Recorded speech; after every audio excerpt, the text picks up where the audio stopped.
Temanggung 1968. Keadaan masih sama. Satu kaki Mbak Kinasih masih dirantai. Cuma karena beliau kian bertambah gemuk, mulai ada luka-luka di pergelangan kakinya dan masih sama seperti dulu. Saya harus selalu sigap ketika beliau membunyikan loncengnya. Tapi entah kenapa, akhir-akhir ini gangguan tidurnya mulai kumat lagi. Hampir setiap subuh suara lonceng tak berhenti berbunyi. Setiap saya hampiri, beliau selalu terlihat tegang dan nafasnya terengah-engah. Lagi-lagi di suatu malam menjelang subuh, sekira jam 3, suara lonceng tak henti berbunyi. Dengan setengah kantuk, saya bergegas menghampiri. Terlihat Mbak Kinasih nafasnya terengah-engah seperti ia mimpi buruk lagi. Tapi kali ini berbeda. Ia terlihat sangat ketakutan. Sambil menangis dia berkata, "Arep tekan kapan koyo ngene iki?" Saya tidak bisa berkata apa-apa. Segera saya buatkan teh hangat untuk menenangkannya. Perlahan beliau mulai tenang dan berhenti menangis. Beberapa saat kemudian dia tersenyum sambil menatap saya, mengacungkan dua jarinya, menepuk pundak saya sambil berkata, "Matur nuwun yo Bin." Tatapannya tidak kosong. Dan entah kenapa saya merasa saat itu Mbak Kinasih berada dalam tingkat kewarasannya yang tertinggi. Subuh pun menjelang. Saya harus melakukan aktivitas lain. Tapi yang saya tidak tahu itu adalah terakhir kalinya saya bertemu dengan Mbak Kinasih dalam keadaan hidup. Karena keesokan harinya, Simbok menemukan Mbak Kinasih sudah kaku tak bernyawa. Entah apa penyebabnya. Kalau kata Pak Mantri sih gagal jantung. Sungguh alasan yang sangat kles. Kinasih mati dalam pasungan. Rasanya seperti tidak percaya. Mbak Kinasih sudah meninggal. Kenapa Mbak Kinasih meninggal semudah itu? Mungkin karena jiwanya sudah cukup menderita selama ini. 29 hari sudah setelah kepergian Mbak Kinasih. Rasanya ada yang kurang. Tidak ada lagi suara lonceng yang harus membangunkan saya. Pilu sekali jalan hidupnya. Tapi hidup masih harus terus berjalan. Hari pun berlalu, dan di suatu malam, saya terbangun oleh suara lonceng. Kali ini dengan irama yang lambat. Saya bergegas bangun dan membuka tudung saji di dapur untuk mengambil makanan. Karena tidak ada yang bisa dimakan, saya memutuskan untuk menggoreng telur. Mbak Kinasih ingin makan, batin saya. Sembari suara lonceng itu sesekali berbunyi, ketika saya ingin menyalakan kompor, Simbok terbangun dan menghampiri saya. Dia berkata, "Arek opo Bin?" Itu loh Mbak Kinasih. Sebelum saya menyelesaikan kalimat, saya baru sadar. Astagfirullah, saya baru saja menyadari kalau Mbak Kinasih sudah meninggal. Kita berdua pun saling bertatapan. Tapi tadi saya benar-benar mendengar suara lonceng itu. Berani sumpah, Simbok pun mengajak saya untuk masuk lagi ke kamar. Dan ketika beberapa langkah ke depan, suara lonceng itu terdengar lagi. Kita berdua mendengarnya.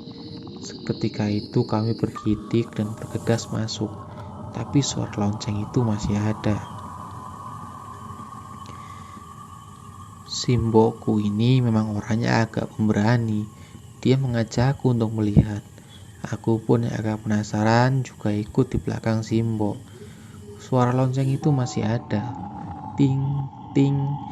Sampailah kami di depan jendela bekas kamar Mbak Kinasih. Di situ Simbok bilang, "Wis nok, Simbok, Karbin, Bapak, Ibu wis ikhlas." Perlahan suara lonceng itu hilang. Saya pikir kejadian akan berhenti di waktu itu. Ternyata belum. 40 hari sudah berlalu. Pikiranku masih bertanya-tanya mengingat kejadian suara lonceng tempo hari. Nampaknya ayah Kinasih mulai menunjukkan penyesalan. Dia sering sakit dan melamun tiap hari. Semua pekerjaan mengurus 7 tempat gilingan padi semua dipasrahkan ke saya. Dalam beberapa pembicaraan dia sempat berkata, rasanya mau mati kalau merasakan semua ini. Tapi itu kita kesampingkan dulu. Kembali ke cerita. Waktu itu musim panen. Pastilah tempat gilingan akan dipenuhi oleh para pelanggan. Saya menjadi sangat sibuk dan lelah hari itu. Waktu itu hari terasa biasa saja.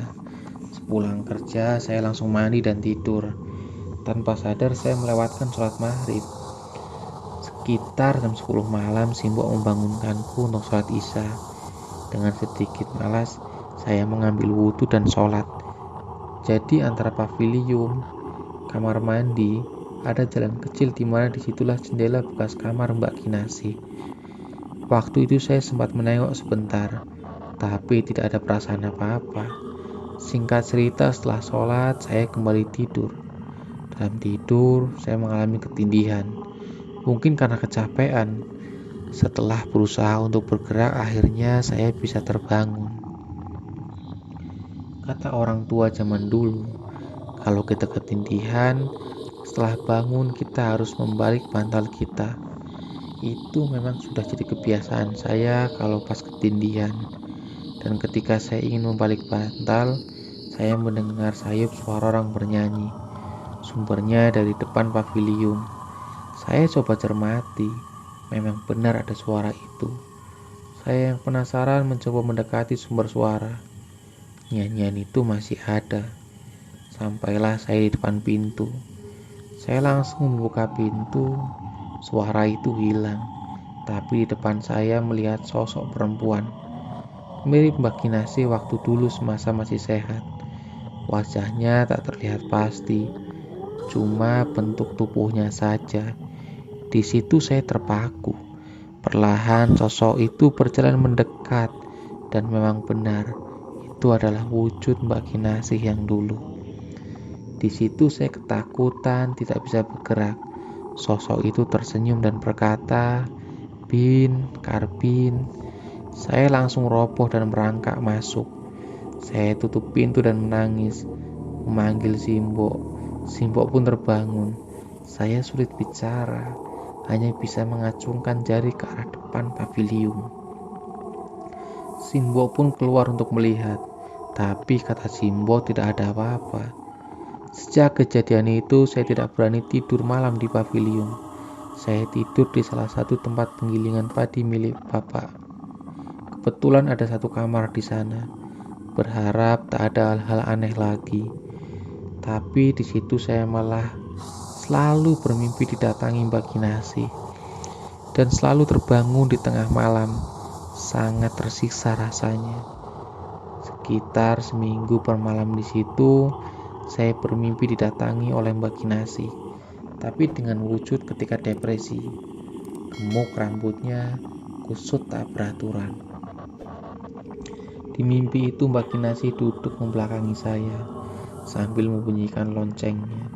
Saya pun terbangun dari mimpi itu, dan ketika mata saya terbuka, tahukah apa yang di depan saya? Ya, ada Mbak Kinasih di depan saya. Tepatnya di samping ujung kaki kanan saya. Duduknya juga membelakangi saya, sambil membunyikan loncengnya, dan terdengar suara nafasnya yang sangat berat. Di situ badan saya terasa kaku, tak bisa bergerak.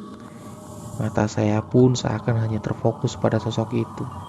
Saya melihat wujud itu, perlahan menjadi semakin besar, semakin besar. Tubuhnya hitam, agak mengkilat. Sudah bukan seperti Mbak Kinasih lagi. Semakin besar hingga hampir menyentuh langit-langit. Dan sosok itu pun menoleh. Wajahnya aneh dan mengerikan. Kepalanya mirip kebau. Wajahnya mancung. Tapi rambutnya panjang, tak bertanduk. Sosok itu hanya memandangi saya yang tengah memaku tak bisa bergerak. Saya berdoa sebisanya dalam hati dan perlahan sosok itu pergi menghilang. Setelah subuh, saya bisa digerakkan. Saya langsung tarik selimut dan bersembunyi di dalamnya. Keringat saya bercucuran. Mana bisa tidur lagi. Saya terjaga hingga azan subuh berkumandang. Saya keluar dari tempat itu. Sudah ada terlihat para petani yang tengah berangkat ke ladang. Sungguh malam yang berat. Saya berpikir, kalau begini terus saya bisa gila. Saya menerka-nerka, ada yang tidak beres dengan bagi nasi. Tapi saya tidak tahu harus berbuat apa. Setelah kejadian itu, saya memutuskan untuk kembali lagi ke pavilion. Minimal bila saya dihantui lagi ada Simbok di samping saya. Simbok mulai buka suara. Mungkin karena tidak tega melihat saya terus-terus dihantui, Simbok juga mulai curiga kalau Mbak Kinasih selain depresi dia juga terkena teluh. Cukup nyambung sih kalau dihubungkan dengan apa yang saya lihat di tempat gilingan padi itu. Tapi entahlah, semua itu masih berbentuk prasangka saja. Sebenarnya jauh dalam hati saya merasa sangat sedih. Mbak Kinasih yang sudah saya anggap kakak sendiri, saya rawat saat sakit, setelah meninggal malah begini. Serba bingung, apa saya harus menceritakan ke orang tua Mbak Kinasih?